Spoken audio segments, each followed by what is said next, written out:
1659년 5월 4일 새벽 창덕궁에서 비명소리가 터져 나왔습니다. 41세의 조선 국왕이 침을 맞다가 급사한 것입니다. 그런데 이상한 점이 있습니다. 14년 전 이 왕의 형도 똑같이 의문의 죽음을 당했습니다. 33세의 젊은 나이에 갑자기 쓰러져 죽었습니다.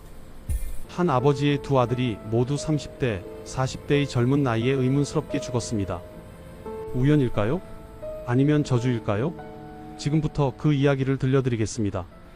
이 이야기가 궁금하시다면 영상 끝까지 봐주시기 바랍니다. 구독과 좋아요는 이 채널에 큰 힘이 됩니다.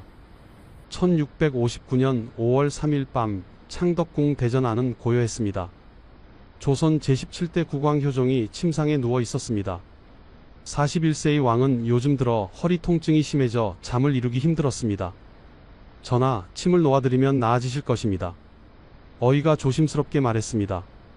효종은 고개를 끄덕였습니다. 침이 등 부위에 하나씩 꽂혔습니다. 평소처럼 시술이 진행되었습니다. 그런데 이상한 일이 벌어졌습니다. 침을 맞은 직후부터 효종의 안색이 변했습니다. 전하, 내관들이 급하게 왕을 불렀습니다. 효종은 식은땀을 흘리며 몸을 떨었습니다.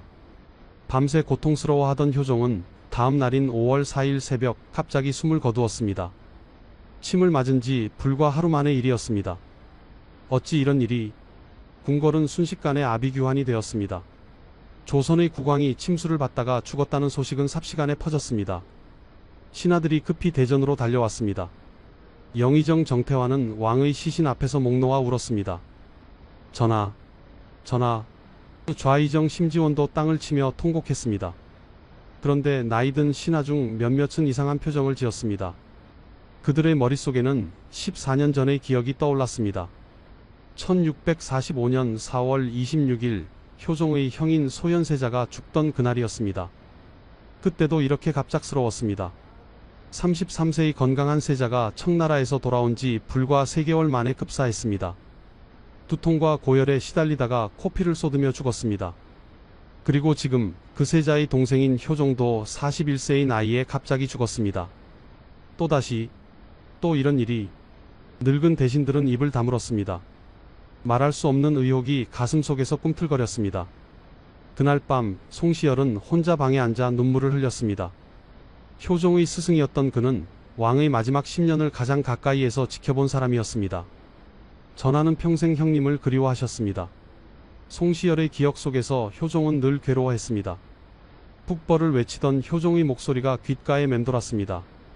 청나라를 반드시 쳐야 하오. 형님의 원수를 갚아야 하오. 그것은 복수였을까요? 아니면 속죄였을까요? 송시열은 알고 있었습니다. 효종이 형의 죽음에 대한 죄책감으로 평생 고통받았다는 것을요. 그리고 이제 그 효종도 세상을 떠났습니다. 조선 제16대 국왕 인조의 두 아들이 모두 젊은 나이에 의문의 죽음을 맞았습니다. 장남 소현세자는 33세에, 차남 효종은 41세에 죽었습니다. 이것은 과연 우연이었을까요? 아니면 어떤 보이지 않는 힘이 작용한 것일까요? 인조 가문의 저주가 내렸다. 궁궐 안팎에서 그런 소문이 돌기 시작했습니다.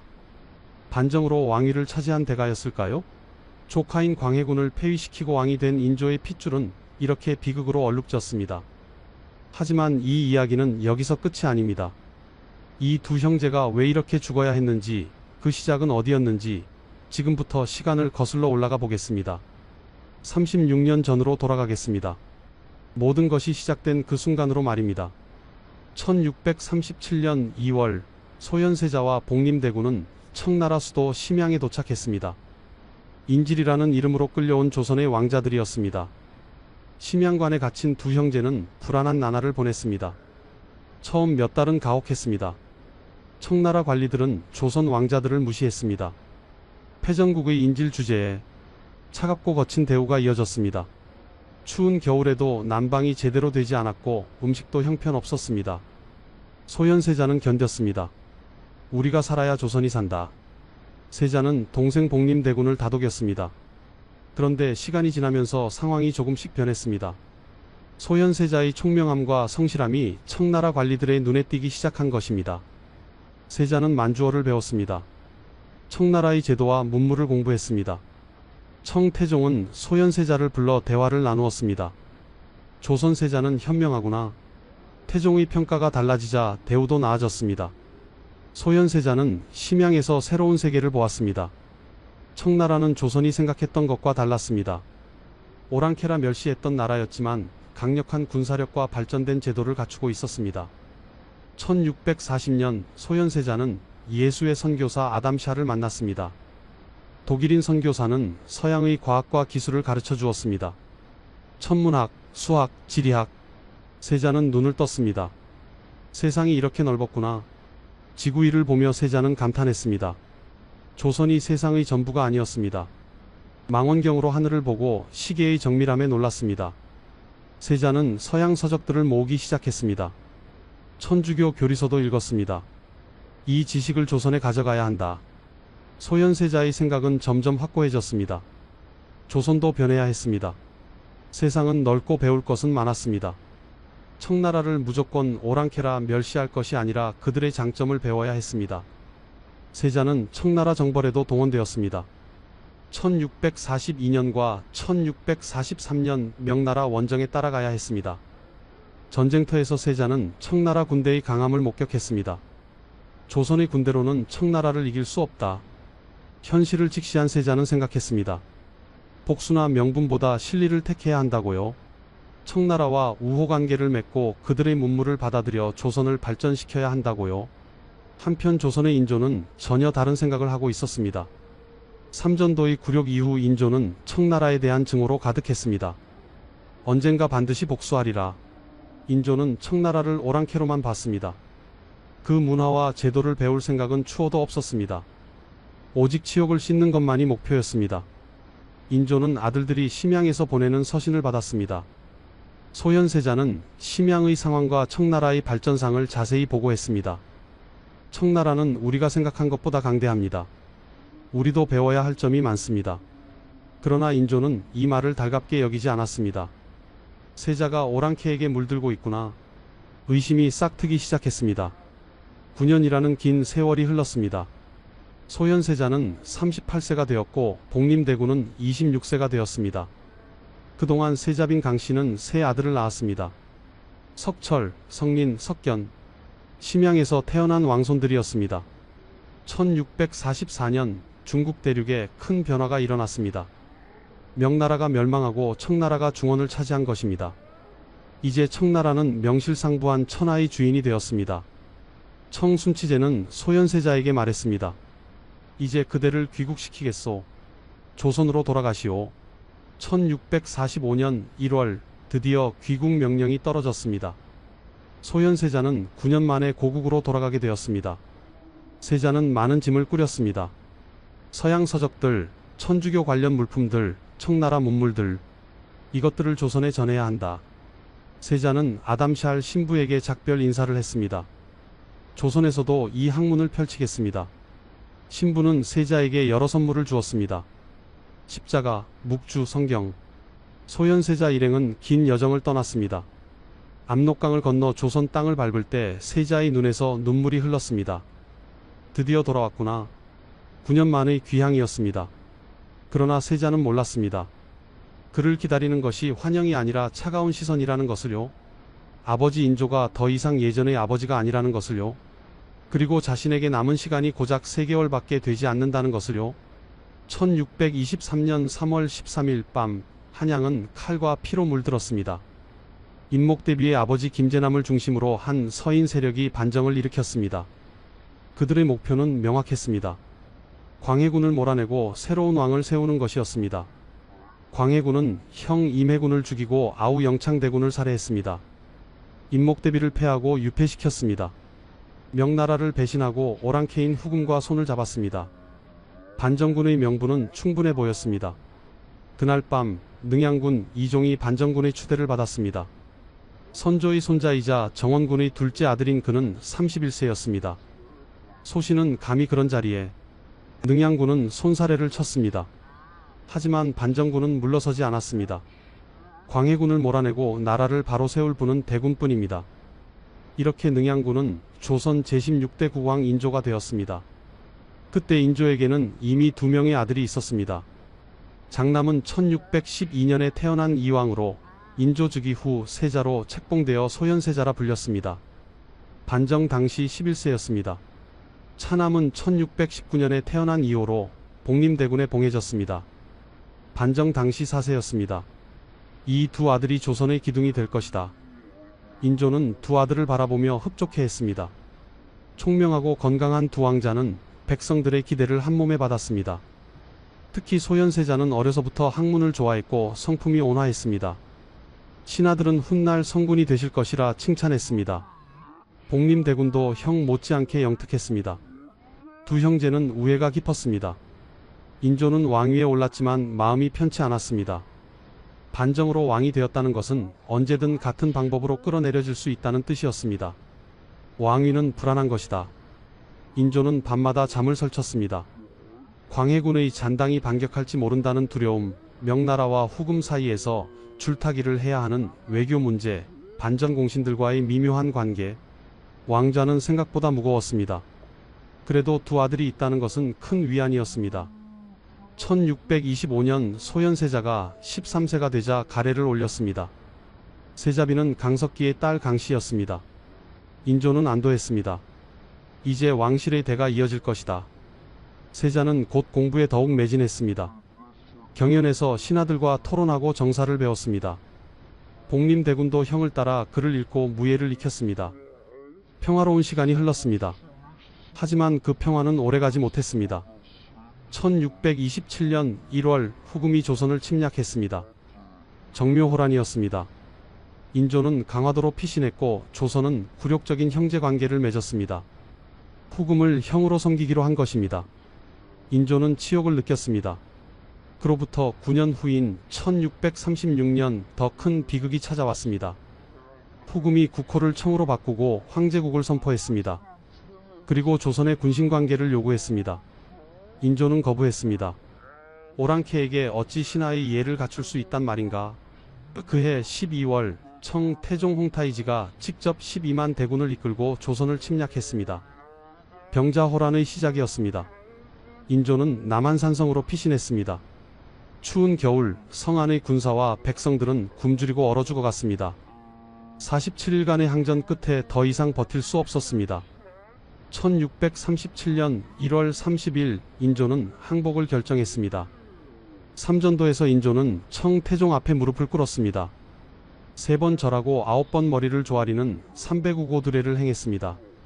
조선의 왕이 오랑캐 황제 앞에서 머리를 땅에 찢는 굴욕을 당한 것입니다. 그런데 더 큰 대가가 남아 있었습니다. 세자와 대군을 인질로 보내시오. 청 태종의 요구였습니다. 인조는 떨리는 목소리로 대답했습니다. 그리하겠습니다. 이렇게 25세의 소현세자와 18세의 복림대군이 청나라로 끌려가게 되었습니다. 세자빈 강씨도 함께였습니다. 소현세자는 아버지 인조에게 마지막 인사를 올렸습니다. 아버지, 반드시 살아 돌아오겠습니다. 인조는 고개를 돌렸습니다. 차마 아들의 얼굴을 볼 수 없었습니다. 하지만 그때 인조는 몰랐습니다. 이 이별이 부자 사이에 돌이킬 수 없는 균열을 만들 것이라는 것을요. 그리고 그 균열이 결국 아들의 목숨을 앗아갈 것이라는 것을요. 1645년 1월 28일 소현세자 일행이 한양에 도착했습니다. 33세가 된 세자는 9년 만에 고국 땅을 밟았습니다. 하지만 환영 분위기는 이상했습니다. 궁궐에서 나온 관리들의 표정이 딱딱했습니다. 백성들은 구경하러 나왔지만 환호성은 없었습니다. 저분이 세자 저 아이신가? 오랑캐 옷을 입고 계시네. 소현세자는 청나라 복식을 입고 있었습니다. 머리도 청나라 방식으로 묶고 있었습니다. 9년을 그곳에서 살았으니 자연스러운 일이었습니다. 하지만 조선 사람들 눈에는 달랐습니다. 세자께서 오랑캐가 되셨구나. 수군거림이 퍼졌습니다. 인조는 창덕궁에서 세자를 맞았습니다. 부자가 9년 만에 상봉하는 순간이었습니다. 아버지, 소자가 돌아왔습니다. 소현세자는 큰 절을 올렸습니다. 인조는 세자를 바라봤습니다. 아들은 많이 변해 있었습니다. 청나라 옷차림, 만주어가 섞인 말투, 그리고 무엇보다 눈빛이 달랐습니다. 그래, 무사히 돌아왔구나. 인조의 목소리는 차가웠습니다. 아들을 9년 만에 만났지만 기쁨보다는 경계심이 앞섰습니다. 소현세자는 심양에서 가져온 물품들을 바쳤습니다. 서양 서적, 천주교 관련 물품, 지구의 망원경. 아버지, 이것들은 서양의 학문입니다. 조선에도 도움이 될 것입니다. 세자는 열심히 설명했습니다. 그러나 인조의 표정은 점점 굳어졌습니다. 이것이 무슨 요사스러운 물건들이냐? 인조는 천주교 십자가를 집어던졌습니다. 세자는 당황했습니다. 아버지, 이것은... 입 다물거라.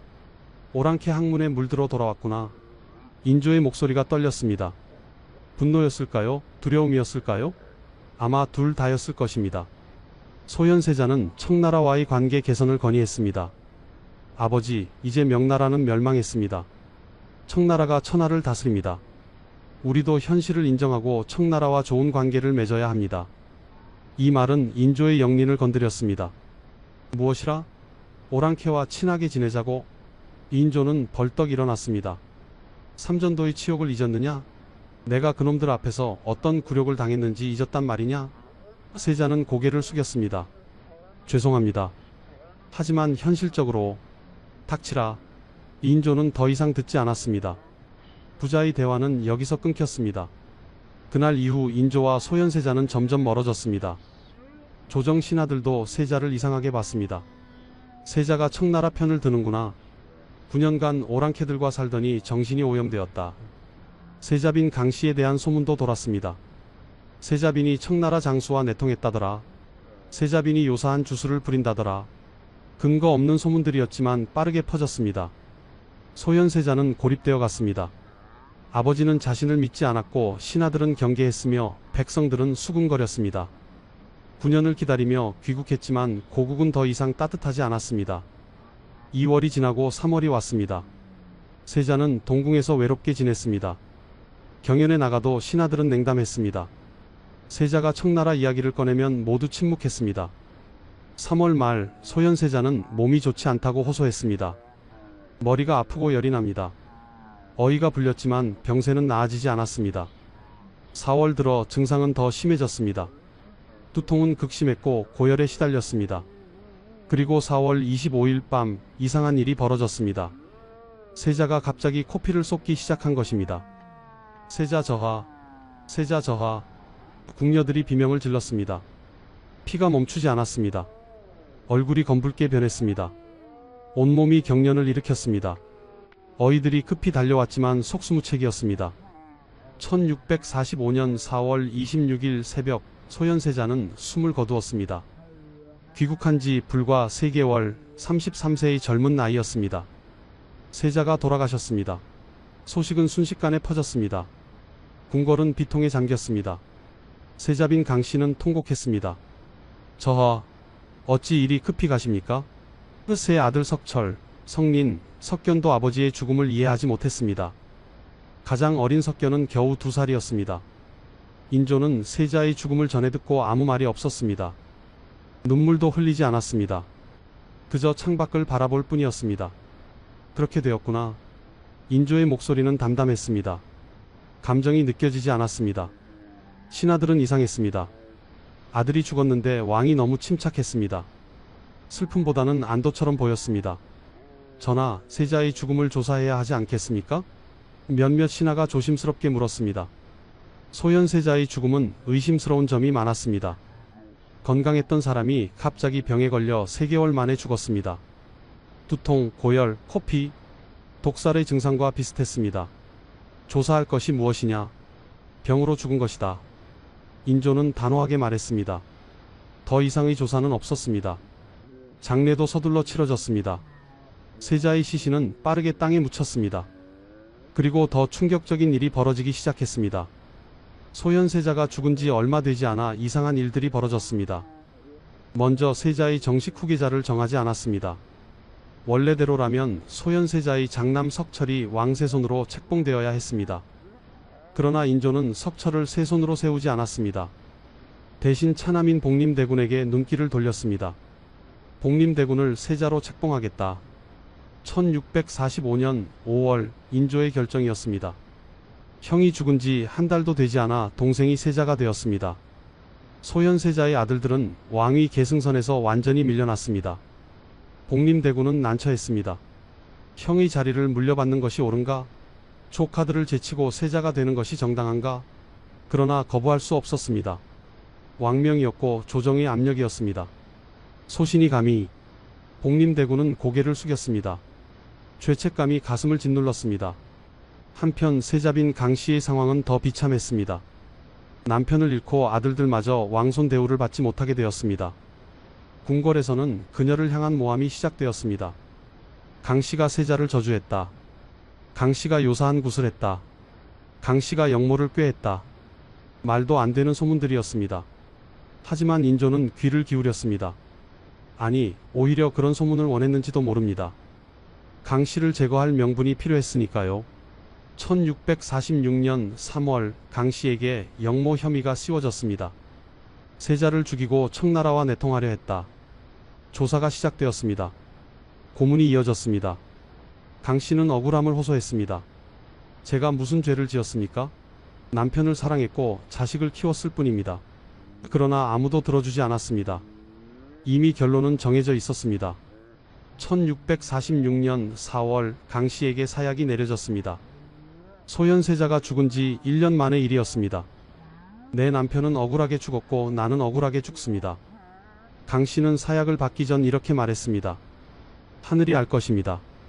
역사가 알 것입니다. 사약을 마신 강씨는 고통스럽게 죽어갔습니다. 세 아들은 어머니마저 잃었습니다. 석철은 14세, 성리는 11세, 석견은 불과 3세였습니다. 세 왕손은 서인으로 강등되었습니다. 왕족의 신분을 박탈당한 것입니다. 제주도로 유배 보내라. 인조의 명령이었습니다. 어린 아이들이 먼 섬으로 끌려갔습니다. 심양에서 태어나 고국으로 왔지만 고국은 그들을 반기지 않았습니다. 아버지는 의문사하고 어머니는 사약을 받았으며 자신들은 유배형을 받았습니다. 제주도에서 세 아들의 운명도 비참했습니다.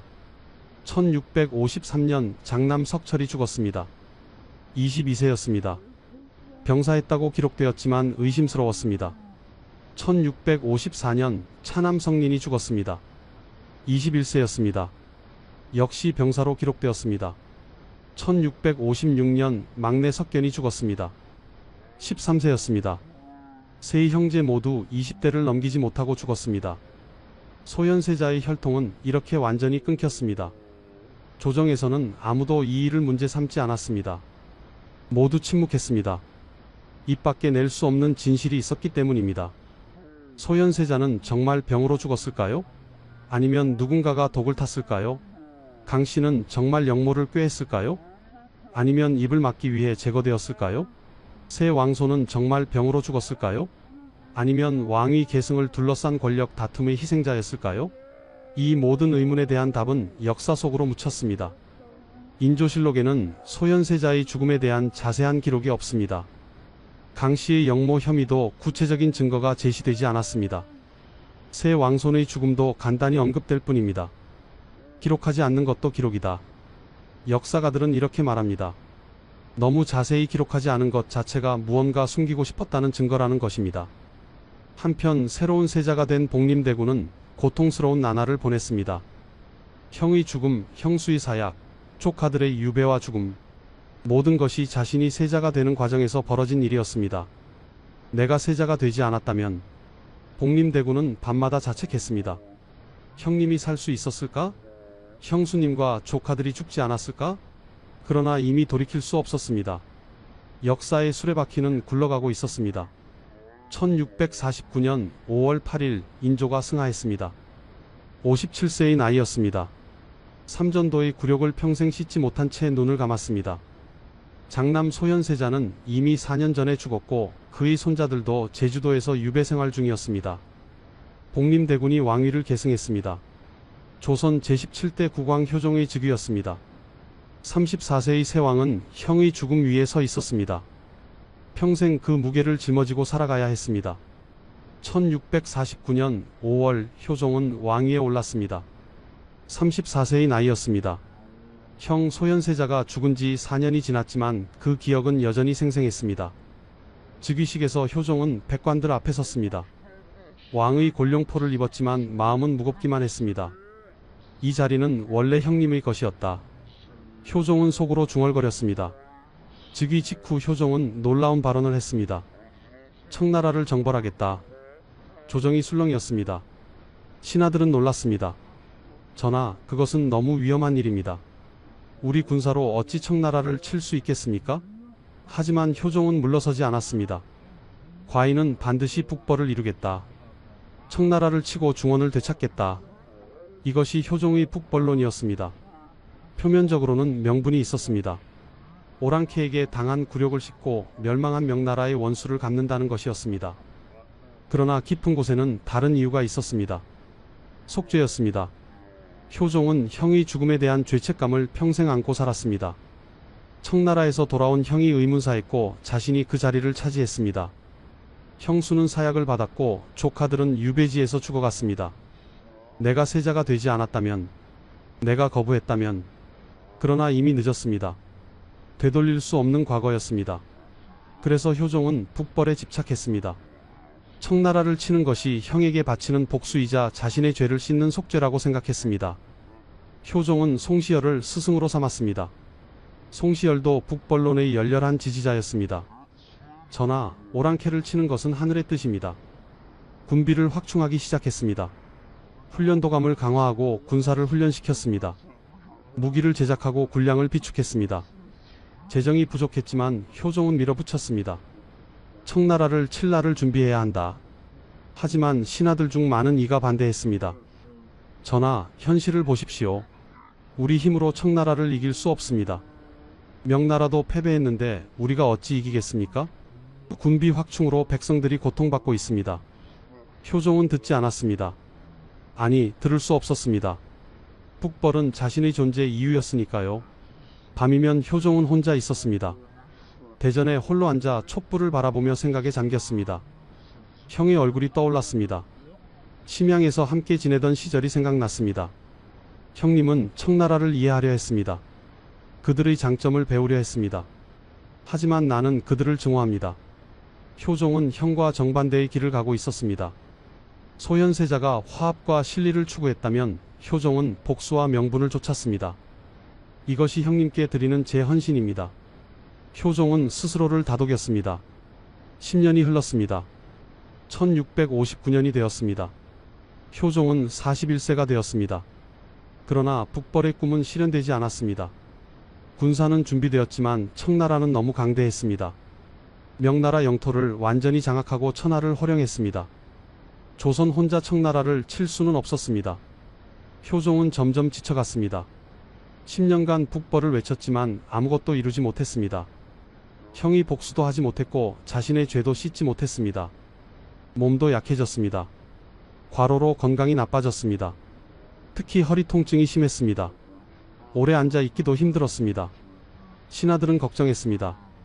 전하, 몸을 돌보셔야 합니다. 정사를 줄이시고 쉬십시오. 하지만 효종은 쉬지 않았습니다. 쉬면 생각이 많아졌습니다. 형의 얼굴, 조카들의 모습, 자신이 걸어온 길, 모든 것이 괴로웠습니다. 1659년 봄, 효종의 건강은 급격히 나빠졌습니다. 허리 통증은 견딜 수 없을 정도가 되었습니다. 밤에 잠을 이룰 수 없었습니다. 5월 3일 어이가 진언했습니다. 전하, 침을 놓으시면 나아지실 것입니다. 효종은 고개를 끄덕였습니다. 그렇게 하라. 그날 밤 침술이 시작되었습니다. 어이의 손에서 침이 효종의 등에 하나씩 꽂혔습니다. 시술은 평소와 다르지 않았습니다. 그런데 침을 맞은 직후부터 이상한 일이 벌어졌습니다. 효종의 안색이 변했습니다. 식은땀이 흘렀습니다. 전하, 괜찮으십니까? 몸이 이상하다. 효종은 신음했습니다.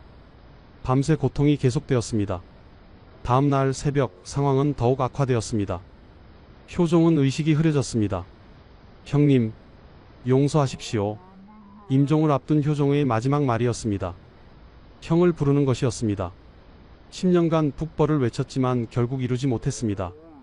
형에게 복수도 하지 못했고 자신의 죄도 씻지 못했습니다. 그렇게 효종은 눈을 감았습니다. 1659년 5월 4일 새벽 효종의 숨이 끊어졌습니다. 침을 맞은 지 하루 만의 일이었습니다. 41세의 국왕이 갑작스럽게 승하한 것입니다. 전하, 전하, 내관들의 비명이 창덕궁을 가득 채웠습니다. 신하들이 급히 달려왔습니다. 왕의 시신 앞에 모두가 무릎을 꿇었습니다. 이럴 수가. 영의정 정태환은 믿을 수 없다는 표정이었습니다. 어제까지만 해도 왕은 살아 있었습니다. 허리가 아프다고는 했지만 목숨이 위험할 정도는 아니었습니다. 그런데 침을 맞고 하루 만에 죽었습니다. 좌의정 심지원이 물었습니다. 어이는 어디 있느냐? 당장 불러오라. 침을 놓은 어이가 끌려왔습니다. 얼굴이 새하얗게 질려 있었습니다. 소인은 평소처럼 침을 놓았을 뿐입니다. 어이의 목소리가 떨렸습니다. 조사가 시작되었습니다. 침을 어디에 놓았느냐? 평소와 다른 점은 없었느냐? 다른 약은 쓰지 않았느냐? 어이는 모든 것을 설명했습니다. 평소처럼 등 부위에 침을 놓았다고 했습니다. 다른 약은 사용하지 않았다고 했습니다. 그런데 침을 맞은 직후부터 왕의 상태가 이상해졌다는 것이었습니다. 의료사고인가? 아니면 신하들은 서로 눈치를 보았습니다. 입 밖에 낼 수 없는 의심이 머릿속을 맴돌았습니다. 누군가 일부러 왕을 죽인 것은 아닐까? 침에 독을 묻힌 것은 아닐까? 하지만 아무도 그 말을 꺼내지 못했습니다. 그때 늙은 대신 하나가 떨리는 목소리로 말했습니다. 14년 전이 생각나는구나. 모두가 그를 바라봤습니다. 소현세자 저하께서도 이렇게 갑자기 돌아가셨지. 침묵이 흘렀습니다. 그렇습니다. 1645년 4월 26일 소현세자가 죽었습니다. 청나라에서 돌아온 지 3개월 만에 급사했습니다. 그리고 지금 1659년 5월 4일 효종이 죽었습니다. 침을 맞고 하루 만에 급사했습니다. 두 형제가 모두 30대와 40대의 젊은 나이에 갑작스럽게 죽었습니다. 우연이라고 보기에는 너무 비슷했습니다. 이것은 인조 가문의 저주인가? 누군가 작게 중얼거렸습니다. 조사는 며칠 계속되었습니다. 그러나 명확한 결론은 나지 않았습니다. 어이는 실수를 인정했습니다. 소인이 침을 잘못 놓았습니다. 죽을 죄를 지었습니다. 어이에게 곤장 100대가 내려졌습니다. 그리고 유배형에 처해졌습니다. 그것으로 일이 마무리되었습니다. 더 이상의 조사는 없었습니다. 의료사고로 결론이 났습니다. 하지만 많은 사람들이 의심했습니다. 정말 사고였을까? 아니면 누군가 계획한 일이었을까? 효종을 제거하고 싶어 했던 세력이 있었을까? 그러나 증거는 없었습니다. 진실은 역사 속으로 묻혔습니다. 송시열은 효종의 시신 앞에서 며칠을 울었습니다. 10년을 함께 북벌을 준비했던 스승이었습니다. 전하는 끝내 뜻을 이루지 못하셨습니다. 송시열은 통곡했습니다. 형님의 복수도 하지 못하셨습니다. 효종의 평생 소원은 청나라를 치는 것이었습니다. 형 소현세자의 원수를 갚고 삼전도의 치욕을 씻는 것이었습니다. 하지만 10년간 준비만 하다가 아무것도 이루지 못하고 죽었습니다. 효종의 아들 이연이 왕위를 계승했습니다. 조선 제18대 국왕 현종이었습니다. 19세의 젊은 나이였습니다. 현종은 아버지의 갑작스러운 죽음에 충격을 받았습니다. 아버지께서 왜 이렇게 급히 가셨을까? 현종도 의문을 품었습니다. 하지만 답을 찾을 수 없었습니다. 장례가 치러졌습니다. 효종은 여주 영릉에 묻혔습니다. 짧은 재위 10년이었습니다. 북벌의 꿈을 이루지 못한 채 떠났습니다. 그리고 형 소현세자에게 용서를 구하는 말을 남긴 채 세상을 떠났습니다. 인조의 두 아들이 모두 비극적으로 죽었습니다. 장남 소현세자는 33세의 의문의 급사, 차남 효종은 41세의 의료사고로 급사. 두 사람 모두 건강했던 젊은이들이었습니다. 두 사람 모두 갑작스럽게 죽었습니다. 두 사람의 죽음 모두 의심스러운 점이 많았습니다. 소현세자의 아들들은 모두 유배지에서 죽었습니다. 효종은 평생 죄책감에 시달렸습니다.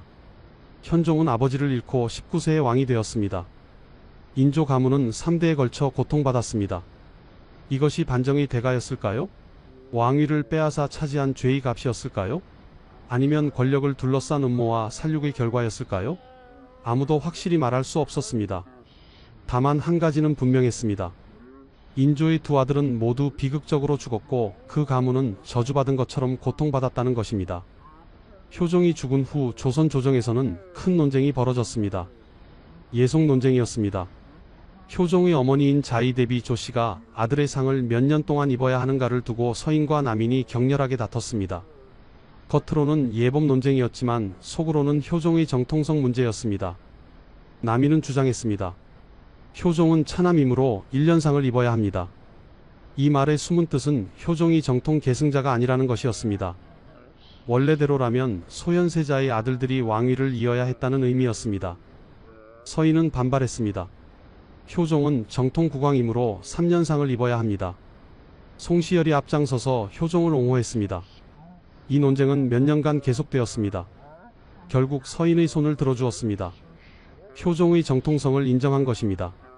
하지만 의문은 남았습니다. 효종은 정말 정당하게 왕위를 계승했을까? 소현세자의 죽음에 어떤 음모가 있었던 것은 아닐까? 세월이 흐르면서 역사가들은 소현세자를 재평가하기 시작했습니다. 실록을 다시 읽고 기록을 분석했습니다. 그 결과 놀라운 사실들이 드러났습니다. 소현세자는 개혁적 인물이었습니다. 청나라의 발전된 문물을 받아들이려 했습니다. 서양의 과학과 기술을 조선에 도입하려 했습니다. 천주교에도 관심을 가졌습니다. 만약 소현세자가 왕이 되었다면 조선의 역사는 달라졌을지도 모릅니다. 청나라와 우호 관계를 맺고 서양 문물을 적극 받아들였다면 조선은 더 일찍 근대화되었을 수도 있습니다. 하지만 역사의 가정은 없습니다. 소현세자는 33세에 죽었고 그의 개혁 사상은 묻혔습니다. 대신 효종이 왕이 되었고 10년간 북벌론을 외쳤지만 아무것도 이루지 못했습니다. 조선은 청나라를 오랑캐로 멸시하면서도 그들에게 복속되어 있었습니다. 문화적으로 우월하다고 자부했지만 현실은 달랐습니다. 군사력도 약했고 경제력도 뒤떨어졌습니다. 만약 소현세자의 노선을 따랐다면 어땠을까? 실리를 추구하고 개방 정책을 폈다면? 청나라와 협력하며 서양 문물을 받아들였다면? 역사가들은 아쉬워합니다. 그러나 당시 조선에서 그런 선택은 불가능했습니다. 명나라에 대한 의리, 화이론적 세계관, 보수적인 유교 사회, 모든 것이 변화를 거부했습니다. 그래서 소현세자는 위험한 인물로 보였을 것입니다. 기득권 세력에게는 위협이었을 것입니다. 그래서 그는 죽어야 했을까요? 진실은 여전히 알 수 없습니다. 인조실록에는 소현세자의 죽음에 대한 자세한 기록이 없습니다. 너무 간략하게 서술되어 있습니다. 세자가 병으로 졸하였다. 그것이 전부입니다. 죽음의 원인, 증상의 경과, 치료 과정, 아무것도 구체적으로 기록되지 않았습니다. 이것은 무엇을 의미할까요? 역사가들은 말합니다. 기록하지 않은 것도 하나의 기록이다. 의도적으로 상세히 적지 않았다는 것은 무언가 숨기고 싶었다는 뜻일 수 있습니다. 소현세자의 세자빈 강씨도 마찬가지입니다. 영모 혐의로 사약을 받았지만 구체적인 증거가 제시되지 않았습니다. 그저 세자를 저주했다는 애매한 죄목뿐이었습니다. 세 왕손의 죽음도 의심스럽습니다. 제주도 유배지에서 모두 20대 이전에 죽었습니다. 병사로 기록되었지만 셋 다 비슷한 나이에 죽은 것은 우연치고는 이상합니다. 이 모든 것을 종합하면 하나의 가설이 나옵니다. 소현세자는 제거되었고 그의 가족도 철저히 제거되었다는 것입니다. 왕위 계승선에서 완전히 지워버린 것입니다. 그리고 효종이 왕이 되었습니다. 하지만 효종도 평생 고통받았습니다. 형에 대한 죄책감, 조카들에 대한 미안함, 그래서 북벌에 집착했을 것입니다. 청나라를 치는 것이 속죄의 방법이라고 생각했을 것입니다. 그러나 북벌은 이루어지지 않았습니다. 효종은 41세에 갑자기 죽었습니다. 침을 맞다가 급사했습니다. 이것도 의료사고로 결론이 났지만 의문은 남습니다. 정말 사고였을까? 아니면 누군가 효종을 제거하려 했을까? 북벌론을 막으려는 세력이 있었을까? 진실은 알 수 없습니다. 다만 분명한 것은 인조의 두 아들이 모두 비극적으로 죽었다는 사실입니다. 그리고 그 가문이 3대에 걸쳐 고통받았다는 것입니다. 권력은 가족도 파괴합니다. 왕좌는 고독하고 잔인합니다. 의심과 두려움이 부자를 갈라놓고 형제를 대립시킵니다. 인조는 반정으로 왕위를 얻었습니다. 그러나 그 대가는 컸습니다. 두 아들을 모두 잃었습니다. 손자들도 비참하게 죽었습니다. 증손자 현종도 어린 나이에 왕위를 물려받아 고생했습니다. 이것이 권력의 본질입니다. 화려해 보이지만 그 뒤에는 피와 눈물이 있습니다. 영광스러워 보이지만 실상은 고통과 비극입니다. 역사는 이렇게 우리에게 가르칩니다. 권력을 얻기 위해 부정한 방법을 쓰면 그 대가를 치르게 된다고요. 가족을 의심하고 피를 흘리면 그 저주가 대를 이어 내려온다고요. 소현세자는 개혁을 꿈꿨지만 이루지 못하고 죽었습니다. 효종은 복수를 맹세했지만 실현하지 못하고 죽었습니다. 둘 다 뜻을 펼치지 못한 채 젊은 나이에 세상을 떠났습니다. 그들의 비극은 개인의 불운이 아닙니다. 시대의 한계이자 권력 구조의 문제였습니다. 변화를 거부하는 사회, 명분에 집착하는 정치, 의심으로 가득한 왕실. 이 모든 것이 만들어낸 비극이었습니다. 지금까지 인조의 두 아들 이야기를 들려드렸습니다. 소현세자와 효종, 두 형제의 비극적인 삶이었습니다. 이 이야기가 여러분께 작은 깨달음이 되길 바랍니다. 권력이 가족을 어떻게 파괴하는지, 의심이 얼마나 무서운 것인지, 그리고 역사가 얼마나 잔인할 수 있는지를 느끼셨기를 바랍니다. 구독과 좋아요 부탁드립니다. 다음에 또 의미 있는 역사 이야기로 찾아뵙겠습니다. 감사합니다.